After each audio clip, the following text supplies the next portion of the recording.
like I know everybody's kind of thinking about My Buddy, so we can jump to My Buddy very quickly.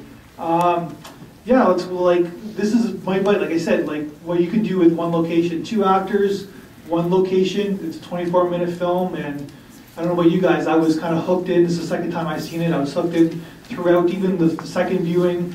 I caught things I didn't catch the first viewing. There's a lot of themes going on in this film too. There's a lot happening. I really enjoy the way he used environment. Every time Manny would look outside, it would be cold and, again, dystopia, but then in his mind it was beautiful and nice in Hawaii, where, I don't know, I think we can kind of all sympathize with that a little bit. You look outside, from the waking up from the dream of Hawaii to we're in Toronto when there's ice everywhere. And it was really great, and at the end when Wynn walks out, it's no longer winter, it's sunshine, and it's like walking into, well, the sunset or sunrise. I really enjoyed that. Yeah, exactly, yeah. Really well written, really well acted. It's very difficult to play an android and try to be deadpan, and he managed to do it so well. You know, to make a sympathetic character out of a character who doesn't display emotion, that's really good acting on that fellow's part. And as I said, great writing. And I believe that was an authentic Magnum PI shirt that we saw in the the one that costs more when you buy it in the store. You know that anybody under 35 doesn't even get that joke. Right? Great show. But the interesting thing about the robot character, or My Buddy, is that he kind of evolved. There's an art there. There's like as the scenes go by, you can see a little humanity going on. It's a very profound kind of collaboration that went on with this film. Yeah, like I said, like for a short film, there's more than one theme going on in this film. There's lots to talk about. There's lots to take away from this film. For me personally, I think this is one of the better films that we've shown. We've shown a lot of films, and a lot of people have been here the last few years. Because for me, like I've seen these films, and like this kind of film has kind of stayed with me for a while, even after when I first originally saw it. Because I thought at the beginning I was like, I didn't know what to expect, and because I see a lot of films, a lot of short films, and a lot of them are not very good. You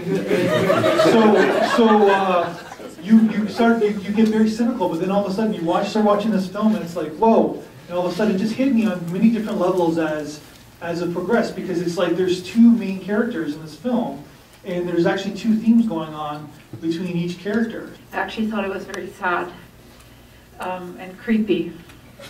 You know, Creepy's good. That he had to hire a robot to take care of him, and it was enhanced by when he watched his home videos. Obviously he had a daughter and grandchildren, and he was all by himself dying. And this like inhuman machine basically took care of him like a human. Yeah. I thought it was terrifying. At the same time, he needs to find a connection, right? Like you need to find some sort of connection. Yeah, and it can't just be the television. Yeah, and that he tried to humanize this machine. Yeah. Just to have something more than just machines all around him.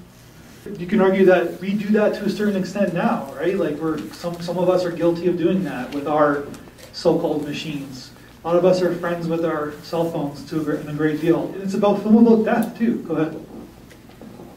There's just one line, like I think halfway through the film, that kind of really stuck out. It seemed to sum it up, where Wynn said, "We can't defy our programming," or "Why should we defy our programming?" Which seemed to sort of apply to, I thought it maybe one of the themes running through the film, and also applied maybe to both him and Manny.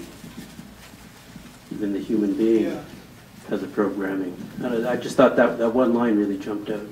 The thing that I thought was really interesting was that with that defying the programming thing, you would think that all people want to continue living, but he's not taking his pills intentionally, almost like he's trying to die.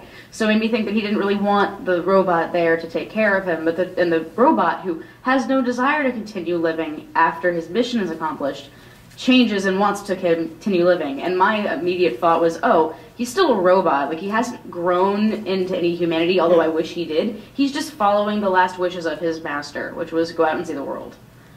So I had kind of a more cynical view. Not that I didn't enjoy the film and the details it had. Yeah.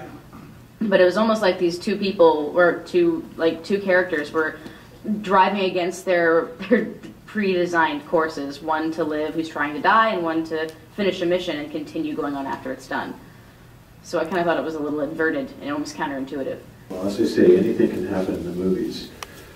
Sure, he's a robot, he's been programmed, and he did follow the wishes of his buddy, I guess, the guy that he was looking after.